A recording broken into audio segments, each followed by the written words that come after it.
The Bible isn't just a book of random stories. It's 66 different books that come together to tell one story. An incredible one. About God's love for us. And now for an amazing story inspired by the book of John. Chapters 18 to 20. Jesus once told his followers that not even the actions of a single sparrow were outside God's watch, which means he cares even more about people, about every single person who has ever lived. As Jesus approached his final Passover meal, ready to lay down his life for his friends, a sparrow may have darted down from the eaves of the home and slipped into the rafters of the upper room. There, the sparrow would have heard Jesus share his heart with his friends over the meal, and perhaps with a swish of its brown tail feathers, the sparrow followed when they left. In a little while, you will no longer see me. Then after a little while, you will see me. Now it's your time to be sad. But I will see you again. Then you will be full of joy. Jesus and his friends traveled the narrow streets to a garden across the Kidron Valley. A bird's eye view showed Jesus praying for his friends beneath an olive tree, while soldiers and officials approached the garden, flaming torches and swords in hand. The mob was led by Judas, one of Jesus' friends who had chosen to betray his Lord for 30 silver coins, and Jesus knew exactly what Judas had done. Calmly, he went out to meet the mob. Who do you want? Jesus of Nazareth! I am he. The whole crowd with Judas fell to their knees. Jesus gestured to his friends who straggled behind him. If you are looking for me, then let these men go. Jesus' friend Peter couldn't take it any longer. He leapt forward, awkwardly swinging a sword. You can't take him! Peter's sword slashed, cutting off the ear of the high priest's servant. Put your sword away. Shouldn't I drink the cup of suffering the Father has given me? Jesus allowed the soldiers to tie him up and haul him away to stand trial before the religious leaders. The disciples scattered, but Peter and John slunk along behind. The sparrow, drawn to the lights, would have followed. Perched on a window ledge, the sparrow could see Jesus standing inside between the mob and the high priest. False witnesses told lies about Jesus who did not say a single word in his own defense. At last, the high priest demanded, Are you the Messiah? I am. He says he's God. That's worthy of death. Confused by all the shouting, the sparrow hopped off the ledge onto the rough cobblestones of the courtyard. There he found Peter warming his hands by a small fire. Now earlier that evening, Peter had claimed that he would die for Jesus. But when bystanders got curious about him... Are you one of those men who followed Jesus? Who, me? No way!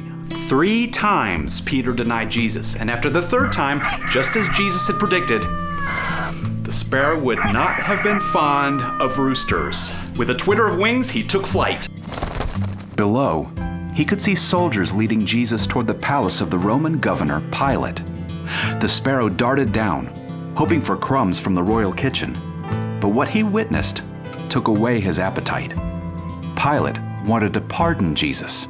I find no reason to charge him. But the mob screamed for punishment.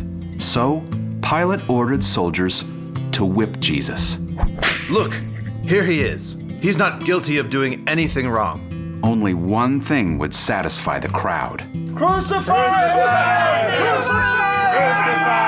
him! Pilate didn't want to make the Jews angry, so he gave in. He handed Jesus over to the soldiers, who marched Jesus right out of the city. Crucify him! The sparrow would have been compelled to follow into the rising sun, and he flew high over the city wall, swooping and circling until he spotted the final destination of the mob, a hill called Golgotha.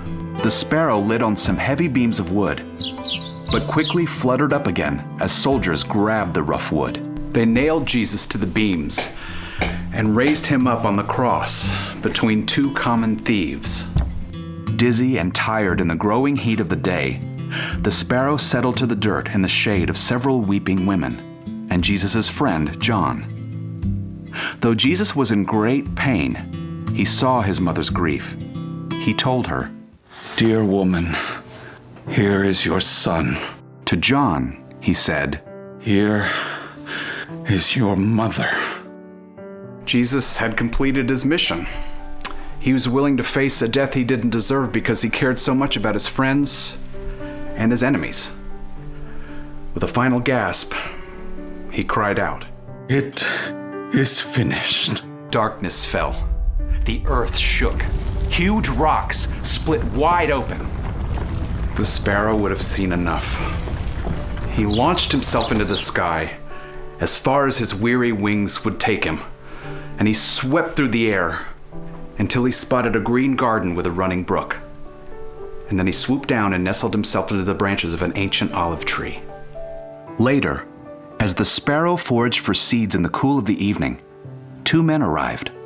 They carried Jesus' body, wrapped in strips of linen, and placed it inside a cave. The sparrow darted closer to see, but quickly retreated as soldiers arrived to roll a massive stone over the mouth of the tomb.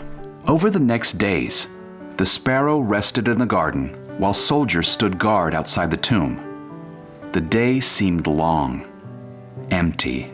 Though the garden was peaceful, the sparrow couldn't settle down, couldn't sleep through the long, dark night.